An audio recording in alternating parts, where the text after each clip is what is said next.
దేవుడి దగ్గర పెట్టే ప్రసాదాలను అపవిత్రం చేశారని తెలిపారు. తిరుమల ప్రసాదంలో నాణ్యమైన నెయ్యికి బదులు జంతువుల కొవ్వు వాడారని చెప్పారు. అన్నదానంలో నాణ్యత లేకుండా చేశారని విమర్శించారు. జగన్ హయాంలో నాసిరకం లడ్డూ అన్న ప్రసాదాలను భక్తులకు అందించారని ఆరోపించారు. కడాన తిరుమల లడ్డు కూడా నాసిరకం.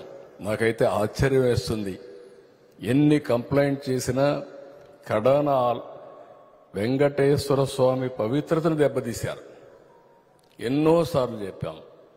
అక్కడ ఎంత దుర్మార్గంగా ప్రయత్నం చేశారంటే అంత దుర్మార్గంగా ప్రవర్తించారు. కడాన అన్న దానంలో క్వాలిటీ ఆఫ్ ఫుడ్ లేకుండా చేశారు. దేవుని దగ్గర పెట్టే ప్రసాదం అపవిత్రం చేసే విధంగా ఓసారి బాధేస్తుంది. నాసి రకమైన ఇంగ్రీడియంట్సే కాకుండా ఎనిమల్ ఫ్యాట్ కూడా వాడారని,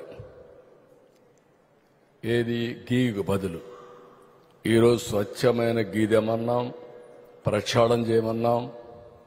నాణ్యత పెరిగింది, ఇంకా కూడా నాణ్యత పెంచుతాం. అల్టిమేట్గా వెంకటేశ్వర స్వామి మన రాష్ట్రంలో ఉండడం మనందరి అదృష్టం.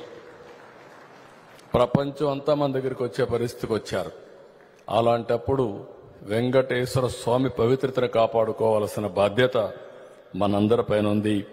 ఇది కూడా చేస్తామని చెప్పి కూడా నేను మీకు తెలియజేస్తున్నా. కడాన